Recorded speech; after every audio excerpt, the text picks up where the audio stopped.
Here we are in the wilds of Borneo, covered by the canopy of the majestic canary palm. Or we're just in my backyard. What's up? So, I actually recorded this very same video blog about an hour ago, and it was awesome, and I was talking about some cool stuff. And then, I'm losing light. There we go. For some reason the video file was corrupt, which sucked, because I went on for 5 minutes about cool stuff. I'm going to try to recap, but I don't know how well that's going to go. It's beautiful today. It was kind of partly cloudy, but mostly kind of sunny right now. It's maybe 75 degrees. There's a light breeze. It is gorgeous right now. That's the payoff for having to deal with floods and your power going out and trees falling down on your street. Sorry, Mike. Yeah, so I just got back an hour ago from dropping off some artwork at the College of Southern Nevada on the Cheyenne campus out in North Las Vegas. It's original art for Lust to Dust, which is the name of both an art show and an anthology graphic novel that's coming up in November. And the art show will be obviously at the CSN campus that I just talked about. It's an anthology collecting works about Nevada brothels, about prostitution in this fabulous state of ours. It's got a bunch of local artists working on it, as well as a lot of national people, like the famous cartoonist R. Crumb, Peter Bagg. Local people include me, and Sam Reza, and Jarrett Keene, and Vic Moya, and I don't know who else is in it, but it's good, and it's probably full of a lot of naked stuff, except in my story, because I decided to do something totally unexpected, except totally expected from me.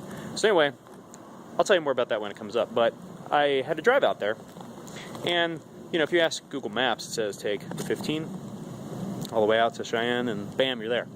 I didn't do that, because A, I live on the east side of town, so for me to go past the strip and go up to 15 made no sense. And B, I was like, well, I'll just take, I live off of Pecos, I'll take Pecos down there, and it'll be fine. Well, it's a weird way to get over there, but anyway, going down Pecos north past Charleston, roads closed. So I kind of take a bit of a detour through North Las Vegas. And when I say North Las Vegas, I mean the North Las Vegas that most people locally think of when they hear the term North Las Vegas.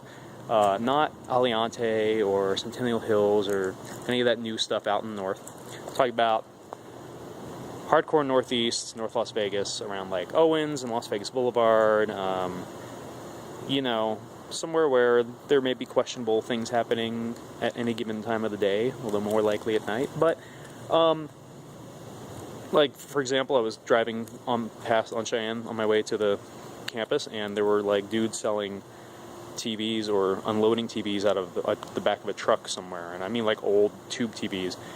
There wasn't a store or anything there, it was just stuff. Not that I was saying that something illicit was going on, but anyway, it had that flavor, that character. And it made me think about how much I forget that stuff exists. Like, that I forget that, like, I don't live in like a Summerlin or in a gated community or anything. I live on the east side of town, surrounded by a mixed diversity of demographics and socioeconomic backgrounds and housing and businesses, and there's a lot of signs in English and there's a lot of signs in Espanol, and still I'm here in my like nice big garden here, right, and I feel a little disconnected to, you know, some stuff. I feel a little protected, you know, that middle class privilege sort of thing, like, and I shouldn't feel guilty for, you know, I've worked. It's not like I didn't inherit anything. I'm not like rich, but you know, I've worked to get here. I went to school. You know, I was in debt. I used to be poor. I used to live off of ramen and tuna, but we all did.